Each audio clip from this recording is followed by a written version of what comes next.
quick introduction. My name is Shikha Srivastava, and with me is my colleague Kirti.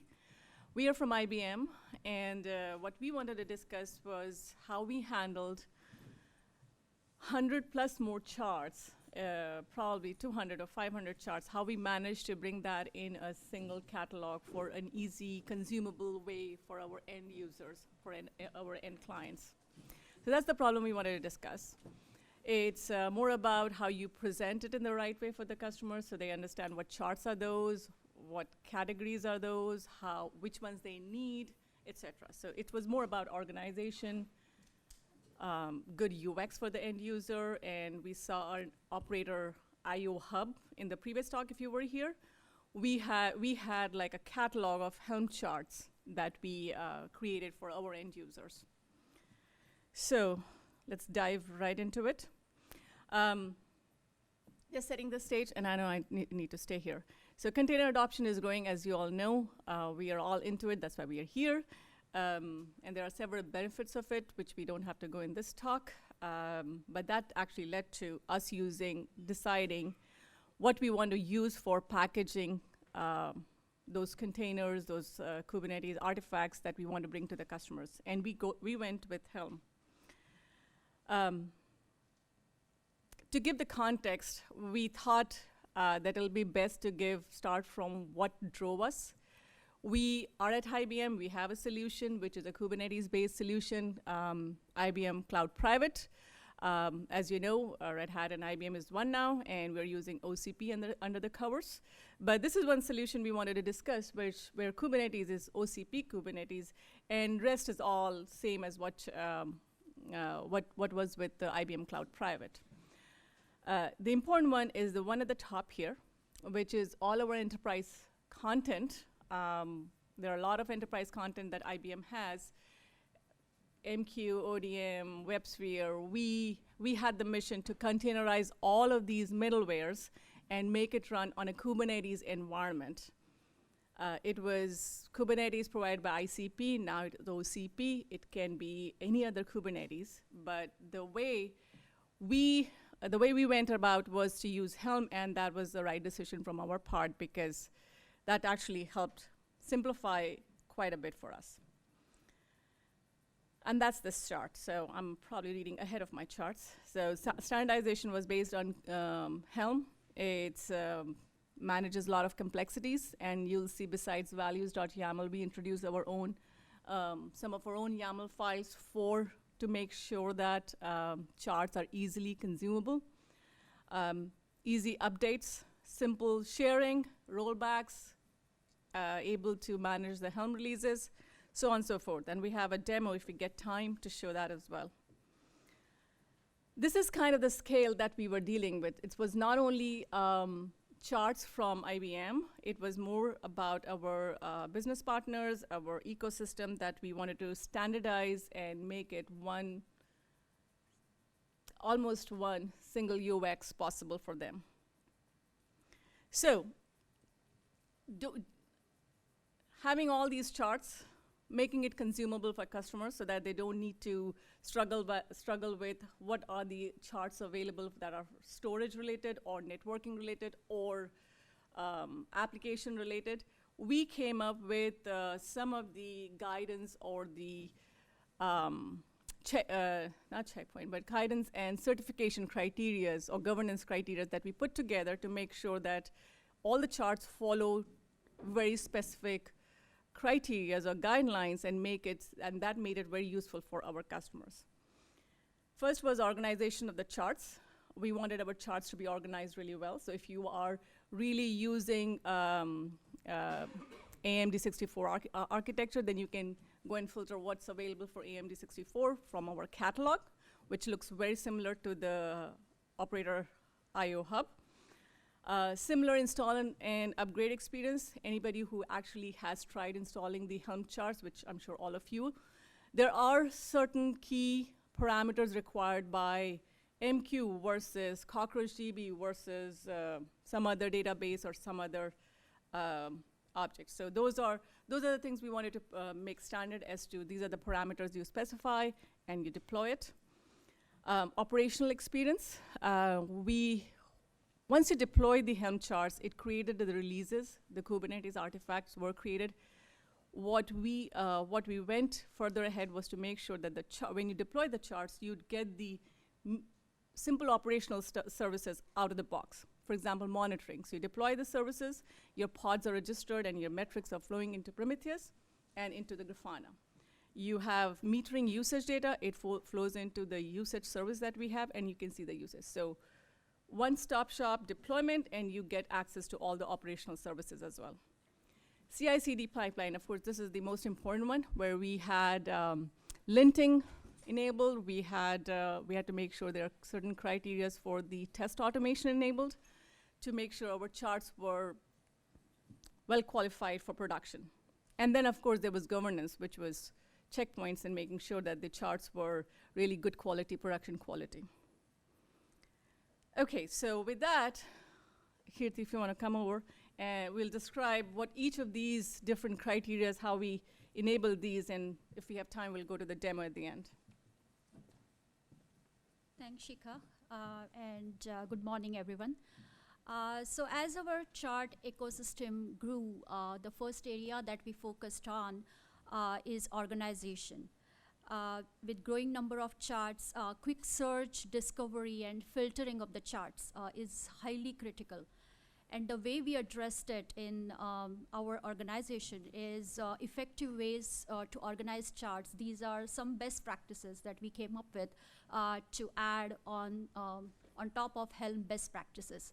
So the first one is by categories. So each enterprise can have come up with the master list of categories that they want to maintain. For example, in IBM, we did a lot of research and we came up with the standard categories, and we kept a master table of that.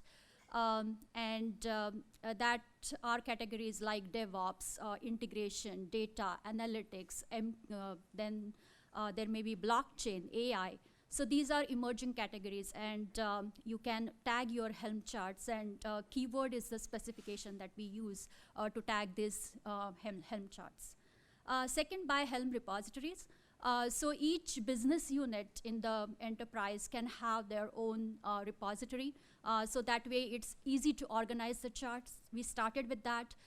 In IBM, we have 6 standard repositories based on the cloud provider. So for example, public chart repository, private chart repositories.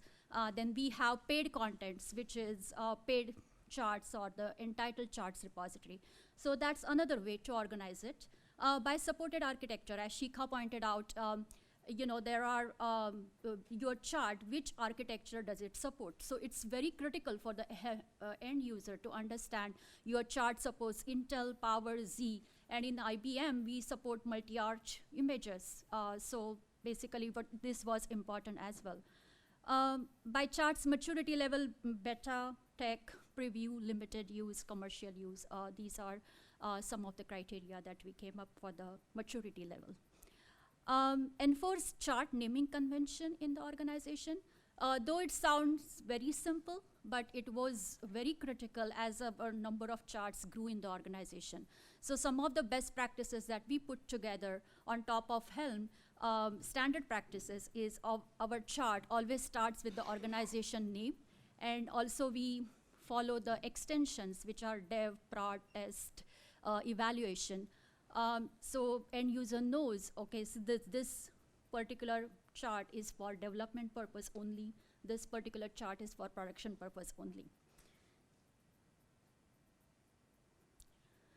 So next thing we focused on is install and upgrade experience. So we found gaps. We started our Helm journey with Helm 1.0 version. And we focused on install and upgrade experience where we found gaps. So we developed our own specifications, which is values metadata file and as well as release notes.md file. So we have values.yaml file in Helm, but what we found is we do not have a way to store metadata for values. And Helm 3 actually is coming up with value schema, and we'll converge to that. But we started with Helm 1.0, and there was no way to for us to do that, and we developed our own specification. That metadata actually is in the form of type, label, description, required value. Then maybe for the validation, you need regular expression validation. So these kinds of support which was required to enhance our UI experience as well. Once end user wants to upgrade from one version of chart to the other version of chart, there was no way in the Helm specification to specify what are the breaking changes for this next version. What are the fixes? What are the prerequisites? What is the version history of the previous chart? So the way we addressed it, we developed our own specification called release-notes.md file, as shown in the screenshot there. This specification worked really well for us. Operational experience, standing up a container is not enough. So day 2 operation of the container, which is logging, monitoring, metering, all these services which are provided by the cloud providers, how can my Helm chart consume those services? So what we came up with is adding annotations in the Helm chart. So for example, here, the Prometheus annotation is added. So if Prometheus is installed by the cloud provider, then Prometheus collector actually will collect the metrics which are generated by the workload which is installed by this Helm chart. So this way, we have developed it, that this is the standard practice that we have come up with, and other enterprises can also adopt the same practice where different annotations to consume these different services where your workload can be managed and your Helm chart can consume this day 2 operation kind of thing where logging, monitoring, metering services are available. You can consume those. As our Helm chart ecosystem grew, the most critical part that we wanted to enforce governance on is the CI/CD, continuous integration. Each business unit was developing their own chart. So this is our CI/CD pipeline that we have come up with and that we have developed. And other enterprises can also follow the same practice as well. So here, the product team develops its business unit specific charts. So let's say, for example, DB2, MQ, data analytics, all these business units in IBM, they were developing their own charts. Then the build team used to pick it up. Build team adds their tooling automation on top of it. So tooling automation like image scanning is one of them. We have our vulnerability advisor as an image scanning tool that we use. It may add some test frameworks there, as well as linting tools to make it robust. They push it to the organizational specific or the business unit specific GitHub repo. It gets tested on the preferred cloud provider, and it's a continuous cycle. So if they found defects, product team fixes it. It's a continuous integration. Product team goes in, and once it is satisfied, it just makes a PR or the pull request to the GitHub repository, which is the master repository. Now, here we have one governance where the content team, there is a separate team which manages the governance and certification process of all the charts which will be pushed to the master Git repository of the organization. And from there, it can go and consume to the various Helm repositories of the cloud provider. So this content team adds the certification layer on all the contents that are getting pushed, or before it gets published to the master repository. And that certification process, I will cover it in the next slides. So apart from that, what we have added to add in more governance is the chart linting. So the chart linting is, we have developed our own linter, which is content verification linter. This adds about 30 plus rules on top of basic Helm linter. It is also included in the CI/CD pipeline, like I told you earlier. So each chart basically gets tested or linted against this, and if errors are found, then the chart is not promoted in the next stage of the CI/CD pipeline. So this CV linter, one of the rules is, let's say your Helm chart, does it have liveness and readiness probe? That's one of the rules. So if it doesn't have it, wouldn't pass the test. This is a sample output that I have shown here for the linter. So as I told you earlier, there is a central governance that we have adopted to certify all the contents of the Helm chart that we are producing. And that central governance, in our case, is the content team. And the content team actually goes in and certifies all the content which are getting published in the IBM GitHub repository. And other enterprises, I would recommend to also follow that practice, where the number of chart grows and the ecosystem grows. That is highly critical.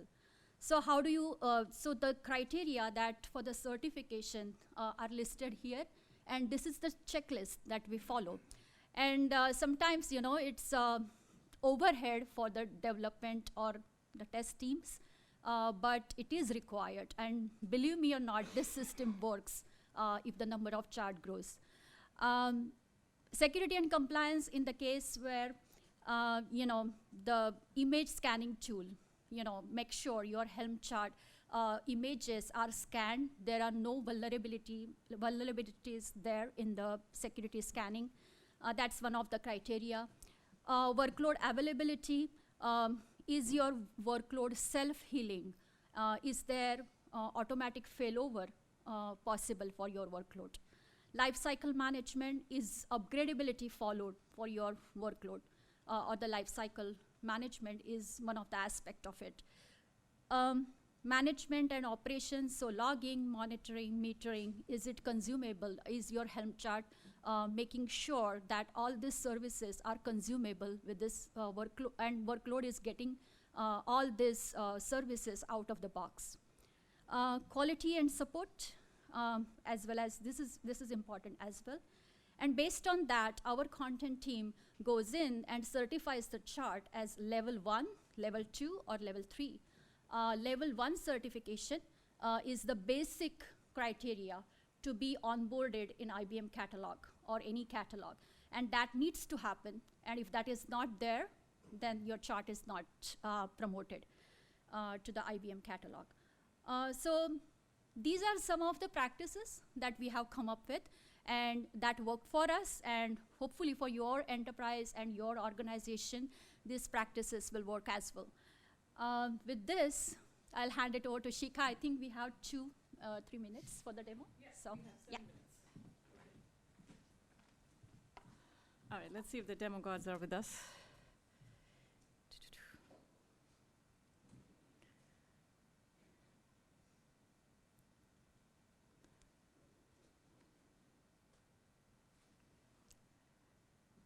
Okay, so that's, we call it multi-cloud manager. It's one of IBM's offering for managing multiple clouds. We have the catalog, as Kirti was describing. This catalog runs on the on a Kubernetes cluster. This is the catalog. This particular instance of multi-cloud manager is running on OCP of 419, and the catalog is here. So we discussed classification, making sure your charts are classified as beta or limited use. So it gives a clear idea when you have this repository, a catalog. Zoom in, okay. Good. You know which ones to be used in production, which ones is for dev innovation. That's clearly called out from our certification and the governance process. What cloud platforms you're using and which ones is the right one for you to use, which charts are certified for which Kubernetes platform. Architecture, if you are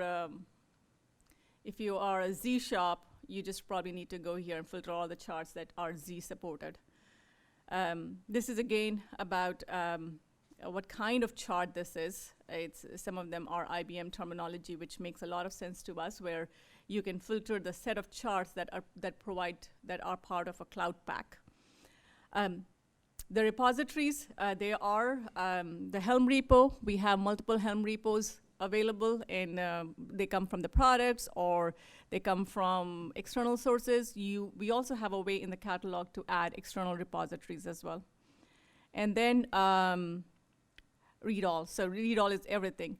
One more thing that we did not focus much in the talk was the RBAC. This catalog is fully RBAC enabled. So you can create your teams, you can assign repositories to the team or charts to the team, and only those charts are available to your teams. You can imagine shop with organization with the dev, quality, and production. You can have those 3 teams, and you can define which charts or which repo can be assigned to any of those 3 different teams. In addition to these are the different categories we have. The charts related to all the security, so you can filter by those or data. So real quick, let me show you the deployment experience as well. Go to all categories, and I can see some of the MQ related. Let me pick up RabbitMQ. Kirti described some of the release management or the readmes and what we added to the chart definition itself. That's what you can see here. This has description about how to install, how to uninstall, various configurations.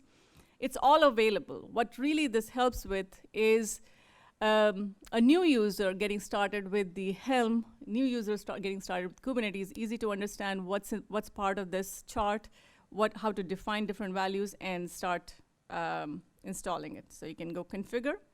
Configure lets you describe what will be the name of your release. So I can say Helm test maybe. And target namespace, where do you want this to be installed? So I'll just pick default for now. What I mentioned in the beginning before starting the demo is this is actually a multi-cloud manager. So from this catalog, you can deploy it in the local cluster or any other clusters that are managed by this hub. I'll pick local for now. Of course, accepting the license. And there's a pod security policy. You might notice there's a pod security warning here that the pod security policy is not completely aligned with the charts. So every chart comes with what level of pod security policies are good for this chart. And there are other parameters that you can define here as well, debug and other things. So let me click on install. The install basically goes and installs the chart, the regular Helm CLI install.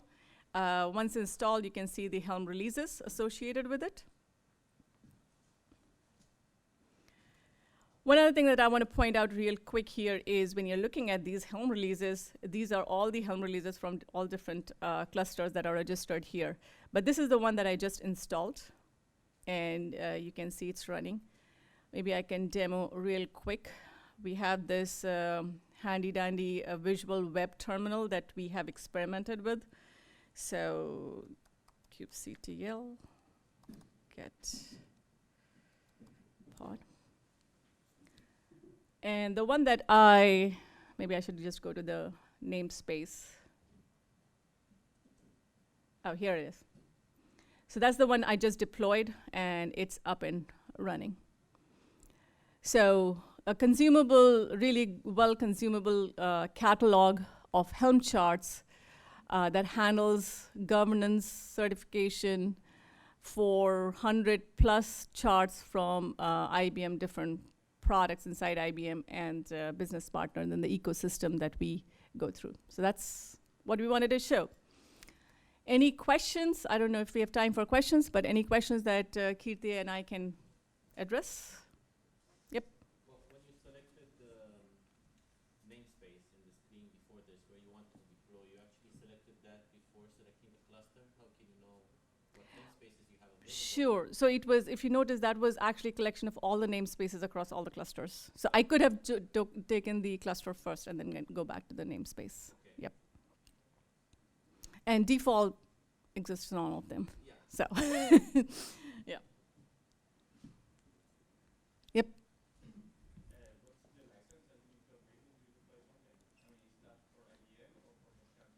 Say again, sorry? It's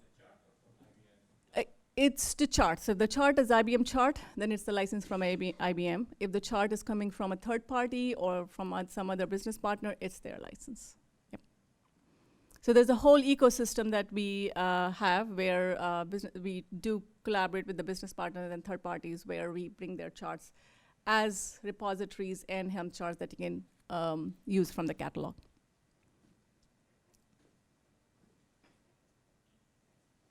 Yep. You have the linting rules that you apply on top of having links described to make it repository. Is this somewhere available for other people to run? I don't think so. It's not, but we are planning to open source. Some of the linting rules as well, but not yet. Not yet. And these linters are, some of the linting rules are very specific to, For example, you have to have the pod security policies defined. You have to have the all the security vulnerabilities that we use. We have a VA tool, Vulnerability Advisor tool. All the vulnerabilities identified through the VA tool that should be taken care of before you go to production. Example being, none of the containers should run as root, and so on and so forth. So real strict guidelines for the linting tool and the certification. Many of them are generic as well. Yes. And that can be leveraged by other enterprises. So open sourcing it, Yeah. should be our target as well. Sure. Okay. Thank you all for listening to us. Yep. Appreciate it.